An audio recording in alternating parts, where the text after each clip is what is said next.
एक लड़की कॉलेज में पढ़ने के लिए जा रही थी और इत्तेफाक से उस लड़की के पिता भी उस रास्ते से गुजर रहे थे। बेटी पर जब नज़र पहुंचती है तब वो अपनी लड़की के पीछे पीछे चले जाते हैं। अभी कॉलेज के अंदर उसने प्रवेश ही किया था कि इसी बीच में एक लड़का उसे सामने से रोकता है और उससे बातचीत करने की कोशिश करने लगता है। पिता खड़े होकर देखने लगते हैं कि आखिरकार ये क्या कर रहे हैं क्या नहीं कर रहे हैं, लेकिन कुछ देर के बाद वो दोनों अपने अपने रास्ते चले जाते हैं। पिता भी अपने रास्ते चला जाता है। लेकिन एक बार फिर से उस लड़की के पिता ने अपनी बेटी का पीछा किया, ये देखने के लिए कि क्या वो लड़का आज भी उसे रोकेगा या टोकेगा, क्या करेगा। पिता ने जैसे ही अपनी बेटी का पीछा किया, कॉलेज में जैसे लड़की जाती है ठीक वैसे ही ये बात फिर से दोहराई जाती है। लड़का उसे रोकता है, उससे बातचीत करने की कोशिश करता है, लेकिन इस बार पिता को गुस्सा आ जाता है। पिता सीधा कॉलेज प्रशासन के पास जाते हैं और जाने के बाद कहते हैं कि आपके यहाँ पर बच्चे पढ़ने के लिए आते हैं या फिर इस तरह की मर्डर गश्ती करने के लिए आते हैं। कॉलेज प्रशासन को लड़की के पिता की ये बात बहुत ज्यादा खराब लगती है और यहीं से एक ऐसे भयानक कत्ल की रूपरेखा तैयार होती है जिसकी किसी ने कल्पना नहीं की थी। दरअसल हमने एक कहानी सुनाई थी कि एक गोद लिए बेटे ने अपने पिता का कत्ल कर दिया था और लोगों ने हमारी उस कहानी पर बहुत सारे कमेंट किए थे कि अपना खून अपना होता है, पराया खून पराया होता है। लेकिन आज की इस कहानी में न केवल सगे के बनाए हुए रिश्ते तार तार हो जाते हैं, बल्कि इस घटना की जब गूंज, इस घटना का खुलासा जब लोगों तक पहुंचता है तो लोगों को यकीन नहीं हो रहा था कि कत्ल की ये छोटी सी वजह दो कत्ल की इबारत लिख देगी। आदाब, नमस्कार, सत श्री अकाल। मैं उस्मान सैफी। आज की जो सच्ची घटना मैं आपको सुनाने जा रहा हूं, ये सच्ची घटना है हरियाणा प्रदेश का एक जिला है सिरसा, और सिरसा जिले का एक थाना लगता है डबवाली। दरअसल डबवाली थाना क्षेत्र का एक गांव लगता है गिंदड़ खेड़ा। बात कर रहा हूं 25 सितंबर 2024 की सुबह लगभग 4 बजे के आसपास का वाकया रहा होगा। दो सगे भाइयों के मकान मिलते जुलते होते हैं। एक छोटा भाई का जो मकान होता है उसका बेटा, जो इकलौता बेटा होता है, जिसका नाम हरपाल सिंह होता है, उम्र लगभग 18 साल के आसपास होती है। वो मौका पाता है, मौका पाने के बाद दीवार कूदकर सीधा ताऊ जी के घर में जाता है और ताऊ जी के घर में जाने के बाद धीरे से ताऊ जी को उठाता है। ताऊ जी से कहता है कि हमारे घर में बदमाश आ गए हैं, दो बदमाश हैं, उनके पास हथियार हैं, घर में आग लगा दी है। जैसे ही ताऊ जी ये बात सुनते हैं तो ताऊ जी के पैरों तले जमीन खिसक जाती है। क्या करूं, सोचने पर मजबूर हो जाते हैं। ताऊ जी यानी कि राम सिंह, तुरंत ही वो जोर जोर से चीखने लगते हैं, चिल्लाने लगते हैं। सुबह का वक्त था, अभी इतनी भी सुबह नहीं थी कि लोग उठकर बैठ जाते हैं, लेकिन कुछ लोग जरूर उठ जाते हैं। जब ताऊ जी ने जोर जोर से चीखना चिल्लाना शुरू किया और उसके बाद फिर लोग जाग जाते हैं और लोग दौड़ते हैं उस आवाज़ की तरफ से जिस तरफ से वो आवाज़ आ रही थी। तभी जोर जोर से आवाज़ लगाई जाती है कि जसवंत के घर में बदमाश घुस आए हैं, जितनी जल्दी हो सके आ जाओ। गांव वालों ने उस घर को चारों तरफ से घेर लिया और घेरने के बाद देखा क्या कि घर के अंदर आग लग रही है, धुआं उठ रहा है। इसी बीच में लोग घर के अंदर प्रवेश करते हैं, हिम्मत जुटाकर घर जाकर देखते हैं तो एक कमरे के अंदर आग जल रही है। उसमें बिस्तर पर जसवंत सिंह लेटा हुआ है और साथ ही जो उसकी पत्नी होती है मलकीर कौर, वो दूसरे चारपाई पर लेटी हुई है। जसवंत सिंह की उम्र लगभग 40 साल के आसपास होती है और 35 साल की उसकी पत्नी होती है। जिस बिस्तर पर वो लेटे हुए थे उसी बिस्तर पर बहुत तेजी के साथ आग लग रही थी। लोगों ने कड़ी मशक्कत के बाद आखिरकार उस आग पर काबू पाया, आग को बुझाया, लेकिन तब तक बहुत देर हो चुकी थी। लगभग दोनों जो पति पत्नी होते हैं 90% से ज़्यादा जल चुके थे। इसी बीच में पुलिस को सूचना दी जाती है। जैसे पुलिस को सूचना दी जाती है, पुलिस ने इस मामले को बहुत गंभीरता से लिया। एसपी दीप्ति गर्ग, साथ ही थाना प्रभारी ब्रह्म प्रकाश और एएसआई सीआईए के प्रभारी होते हैं राजपाल, वो सूचना पाकर मौके पर पहुंच जाते हैं। यहां आने के बाद अब मामले की जांच पड़ताल करने की कोशिश की जा रही थी। गांव वालों को तसल्ली दी जाती है कि इस घटनाक्रम का जल्द से जल्द खुलासा कर दिया जाएगा। दरअसल एक ही घर के अंदर दो लोगों की हत्या हो जाती है। हत्या के बाद ही इस कांड को अंजाम दिया जाता है, उनके शरीर में आग लगा दी जाती है। पुलिस ने जब घर के अंदर कमरों को तलाशना शुरू किया तो घर का सारा सामान तितर बितर पड़ा हुआ था, इधर उधर फैला पड़ा हुआ था। तब घर के लोगों से पूछा जाता है कि इस घर में, इस परिवार में कितने सदस्य रहते हैं। तभी जो उनका भाई राम सिंह होता है तो राम सिंह कहता है कि उसका छोटा भाई, जिसका नाम जसवंत सिंह होता है, 40 साल की उम्र होती है, उसकी भाभी हैं मलकीर कौर, जिनकी उम्र 35 साल के आसपास होती है। उनका एक बेटा है जिसका नाम हरपाल सिंह होता है, उम्र उसकी 18 साल के आसपास होती है। अब पुलिस ने ये डिटेल इकट्ठा की। डिटेल इकट्ठा करने के बाद दीप्ति गर्ग जो एसपी होती हैं, पुलिस अधीक्षक, उन्होंने 5 लोगों की, 5 अफसरों की एक टीम का गठन किया। उन्होंने कहा कि जितनी भी जल्दी हो सके इस घटनाक्रम का खुलासा होना चाहिए, बिल्कुल सही सही खुलासा होना चाहिए। अब पुलिस वालों की 5 टीमें उस शव को कब्जे में लेती हैं, पोस्टमार्टम के लिए भेजती हैं। पोस्टमार्टम से क्या बचता, क्योंकि शरीर का सिर्फ 10% हिस्सा ही बचा था, बाकी 90% हिस्सा शरीर के जल चुके थे। काफ़ी घर में आग लग चुकी थी, कपड़े जल चुके थे, चारपाई बिस्तर सब कुछ तहस नहस हो चुका था। अब ऐसी स्थिति में इस घटना का महज एक ही चश्मदीद था, और चश्मदीद होता है हरपाल सिंह, जो कि इनका इकलौता बेटा होता है, और कोई परिवार में इनका कोई बच्चा, कोई बेटी ऐसा होते नहीं है, ऐसा मीडिया रिपोर्ट से पता चलता है। उस लड़के से पूछा जाता है कि क्या है, तुमने क्या देखा? वो कहता है कि मैंने देखा कि 2 बंदूकधारी हैं, और 2 बंदूकधारी उसके घर में घुसे हुए हैं। वो क्या कर रहे थे? जैसे ही उसकी आंख खुलती है, तुरंत वो ताऊजी घर में पहुंच जाता है। उसे सिर्फ इतना देखा कि घर में आग लगी हुई है, 2 बंदूकधारी हैं। जैसे ही उससे ये बात पूछी जाती है, उसने कहा कि घर में कितना सामान रखा होगा, क्या क्या गया गया होगा, क्योंकि सामान जब तितर बितर पड़ा हुआ था, फैला पड़ा था, तो ऐसा लग रहा था जैसे लूट के बाद इस घटना को अंजाम दिया गया है। घर के अंदर जो भी सामान रखा होता है, जैसे सोना चांदी, इसके जेवरात हो, नकदी, वो दूसरे कमरे में थे और बिल्कुल सुरक्षित थे। यानी कि उनको फेंका जरूर गया था, लेकिन बदमाश उन्हें अपने साथ लेके नहीं गए।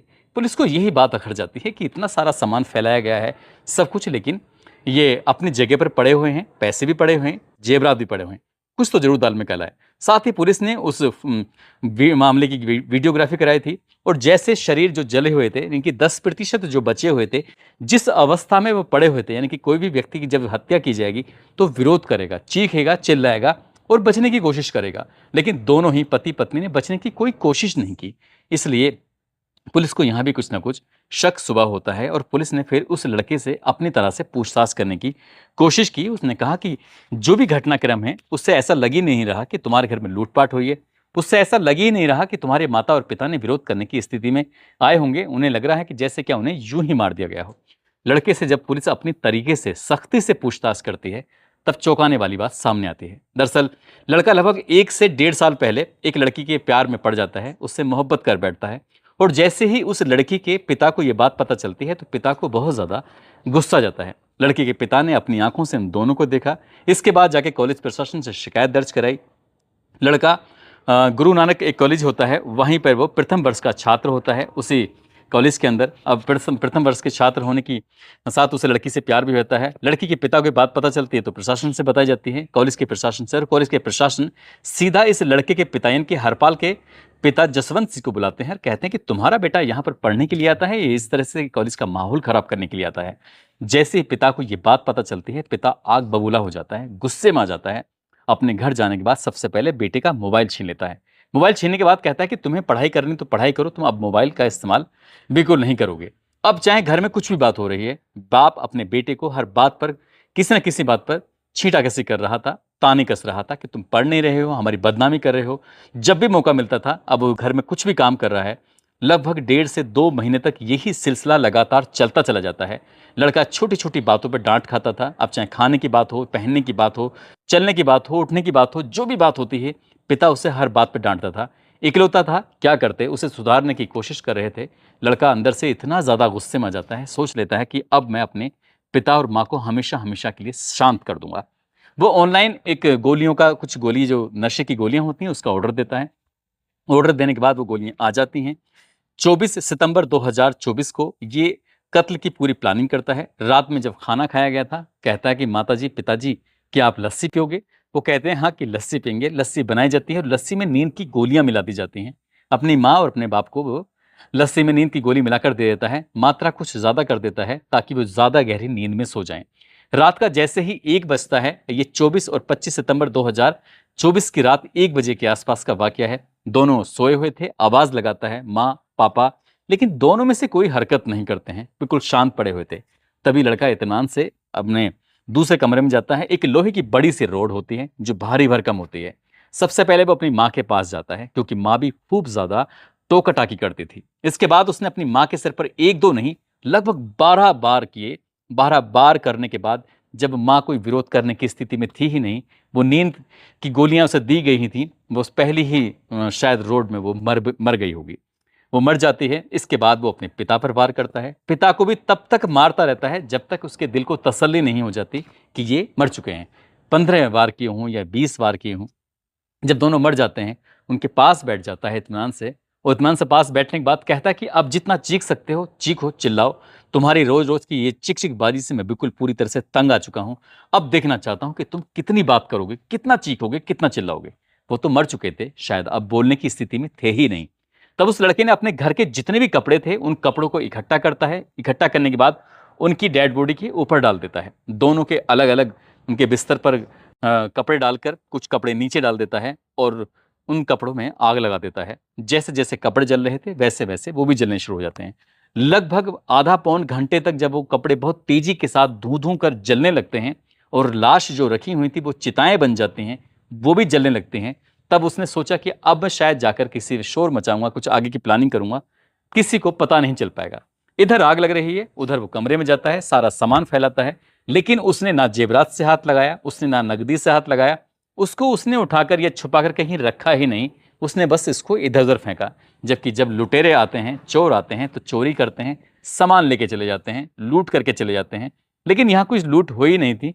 पुलिस को यहीं से शक हो जाता है। वो पास में धीरे से जाता है, दीवार कूदता है, ताऊजी को बताता है, कहता है कि घर में चोर आ गए हैं, बदमाश आ गए हैं और उन्होंने घर में आग लगा दी है। ताऊजी पब्लिक को इकट्ठा करते हैं, पुलिस आती है और मामले का खुलासा करती है। यही लड़का जो हाँ बीए प्रथम वर्ष का छात्र होता है, जिस लड़के को पूरी ईमानदारी, पूरी शिद्दत से उसकी हर छोटी से छोटी बातों का ख्याल रखा गया था, उसकी हर बात का ख्याल रखते हुए उसको अच्छे से अच्छा इंसान बनाने की कोशिश कर रहे थे ताकि वो अपने सपने पूरे कर सके, वो भविष्य में आगे बढ़ सके। लेकिन वही लड़का अपने माँ बाप का कातिल हो सकता है, कातिल बन सकता है, उनका कत्ल कर सकता है, किसी ने सोचा नहीं था। जब इस घटना की खबर अखबारों में प्रकाशित होती है तो आसपास के जितने भी इलाके होते हैं, जिले के ज़िले होते हैं, वहाँ पर चर्चा शुरू हो जाती है। इकलौता बेटा, सगा बेटा ऐसा कैसे कर सकता है? जिस दिन ये घटना होती है ये सुबह में होती है। उसी दिन घटना उत्तर प्रदेश के ज़िला बुलंदशहर में होती है। जो बेटा गोद लिया हुआ बेटा होता है वो अपने पुलिस वाले पिता की चाकू मारकर हत्या कर देता है और इस बात की गूंज भी चारों तरफ फैल जाती है। एक तरफ लोग कहते हैं कि अपना खून अपना होता है, यदि अपना खून अपना होता है तो ये सिरसा वाली घटना जो कि हरियाणा प्रदेश के ज़िला सिरसा में होती है, तब ये क्या होता है? क्योंकि पता नहीं क्या परवरिश का नतीजा है या मोबाइल ने लोगों की दिमाग को बिल्कुल पूरी तरह से बदल दिया है, या वो उस लड़की से इतना प्यार करता था कि उसको दूर जाते ही, उसके मोबाइल छीनते ही, उससे कम्युनिकेशन खत्म होते ही वो इतना आग बबूला हो जाता है कि अपने पिता की हत्या कर देता है। दोस्तों, फिलहाल पुलिस इस मामले में चार्जशीट लगाएगी और कम से कम समय में आरोपी को सजा दिलाने की कोशिश करेगी, ऐसा पुलिस ने मीडिया के सामने बात कही है। और इस मामले में और भी जांच पड़ताल की जा रही है। जितने दोषी होंगे उनको दोषियों को सजा दिलाने की कोशिश करेगी। इस पूरे घटनाक्रम को सुनाने का उद्देश्य किसी को परेशान करना नहीं है, किसी का दिल दुखाना नहीं है, बल्कि आपको जागरूक करना है, आपको सचेत करना है। और जाते जाते आज ये मोनू गुप्ता हैं, आज इनका जन्मदिन है। इनको जन्मदिन की ढेरों सारी शुभकामनाएं, बहुत बहुत मुबारकबाद। साथ ही कुछ लोगों ने नाम लेने की अपील की है, जिसमें मुसाफिर कुमार हैं, गाजीपुर के रहने वाले हैं, राजू कुमार मुजफ्फरपुर से, पवन यादव अलीगढ़ से, इंतज़ार रज़ा मुरादाबाद से, सद्दाम हुसैन असम से, मुबीन मेबाती, एजाज मास्टर जी, कन्हैया यादव मुरादाबाद से, फरमान टेलर बिजनौर से, जयपाल त्यागी, लवकुश और बुलंदशहर से, रवि सैनी, जसविंदर कौर, अनमोल खान, फैजान हुसैन, पूजा सिंह, जमाल खान और ईसनपुर बुलंदशहर के रहने वाले अमित यादव, इन लोगों ने नाम लेने की अपील की थी। आप सब लोग अपना ख्याल रखें, सुरक्षित रहें। जय हिंद, जय भारत।